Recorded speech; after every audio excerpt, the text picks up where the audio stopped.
This is problem 7-107 from section 7.1.7. Convert each of the following angle measures. Give exact answers. Exact answers meaning we want fractions.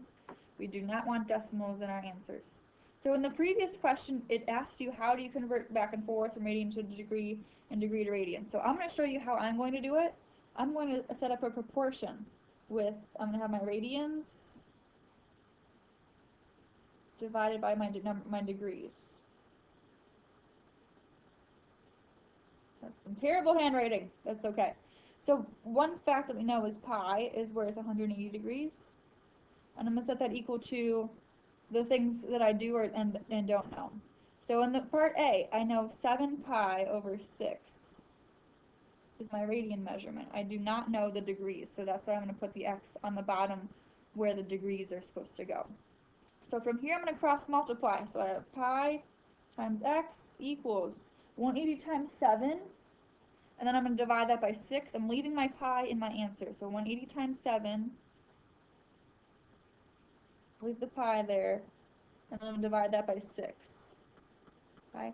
So I want pi. If you type in pi, if you multiply it by pi, that's no longer exact because pi is not just 3.14. It continues on forever.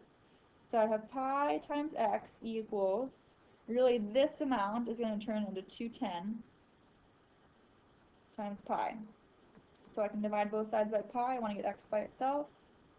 These will cancel.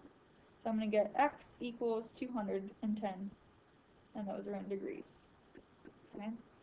So that is for part A. 7 pi over 6 radians is worth 210 degrees. Okay. Part B. I am given, let's go back up there, part B. I am given radians again, 5 pi over 3 radians. So I'm going to set up my proportion. Keep pi over 180 the same. Equals, I know 5 pi over 3, and I don't know the degrees.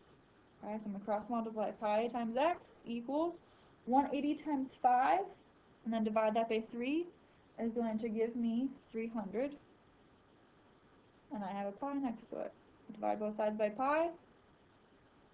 I'm going to have x equals 300 degrees. It's 5 pi over 3. Okay, that's part B. Let's go up to C. Let's see what that is. Let's go from, I'll do this last one because we're going from degrees to radians, and you can try the last 3 parts by yourself. So I know some 45 degrees. So let's fill in what we do and don't know here. This is for C. Pi is worth 180 degrees.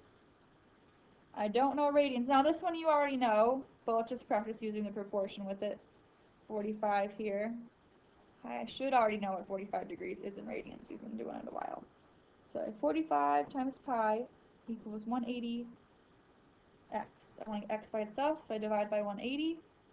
And I want to leave this in fraction form. Okay? Just kind of hang on to that pi, leave it alone. And I'm really going to do 45 divided by 180. And then I want that to be in a fraction. Okay? So when I simplify that, it's going to be 1/4. And I can really write it as pi over 4.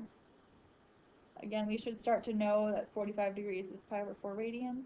But you can use the same proportion approach. Okay?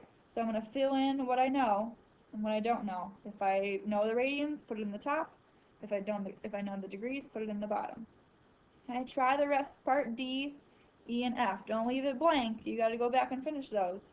But solving the proportion should be the same thing. Plug in what you know.